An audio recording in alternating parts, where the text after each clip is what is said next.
3 মে 2025 এই সপ্তাহের কর্মসংস্থান পেপারে যে সমস্ত রিক্রুটমেন্টগুলো বার হয়েছে, প্রথম পেজে হেডলাইনে দেওয়া হয়েছে ইন্ডিয়ান অয়েলে 1770 অ্যাপ্রেন্টিস নেওয়া হবে।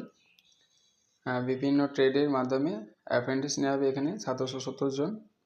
কেন্দ্রীয় সংস্থায় 114 জন এক্সিকিউটিভ ট্রেনিং নেওয়া হবে। ইঞ্জিনিয়ারিং ডিগ্রি কোর্স পাশা যোগ্য শূন্যপদ 30টি।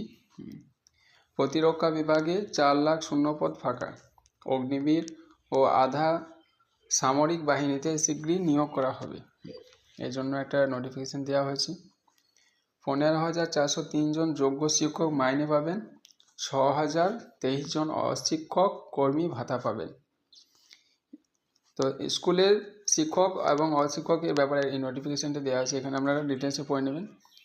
প্রথম পেজে এবং 6 নম্বর পাতায় পুরো ডিটেলস দেওয়া হয়েছে যে কোন সমস্ত শিক্ষক কোন শিক্ষক মাইনে পাবেন আর কারা ভাতা পাবেন, সেখানে ডিটেলসে দেওয়া হয়েছে। আইটিআই ও পলিটেকনিকে ভর্তি শুরু। আইটিআই সার্টিফিকেট কোর্স আর পলিটেকনিক ডিপ্লোমা ইঞ্জিনিয়ারিং কোর্সের জন্য অ্যাপ্লিকেশন নিউ অ্যাডমিশন শুরু হয়েছে, এই জন্য আপনারা অ্যাপ্লাই করে ভর্তি হতে পারবেন। কলকাতা ও হায়দ্রাবাদে 40,122 আইটি সেলস পার্সন নেওয়া হবে, এই জন্য একটা নোটিফিকেশন দেওয়া হয়েছে।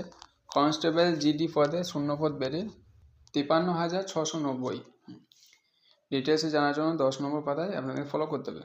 তো এই সপ্তাহে কর্মসংস্থান পেপারে এই সমস্ত রিকমেন্ডগুলো বার হয়েছে, আরও ডিটেলসে জানার জন্য আপনারা পেপারটা অবশ্যই ফলো করবেন। ওকে ফ্রেন্ডস, আজকের ভিডিওতে এইটুকু আপডেট। ভিডিও ভালো লাগলে লাইক করবেন, শেয়ার করবেন আর চ্যানেলটিকে অবশ্যই সাবস্ক্রাইব করে রাখবেন।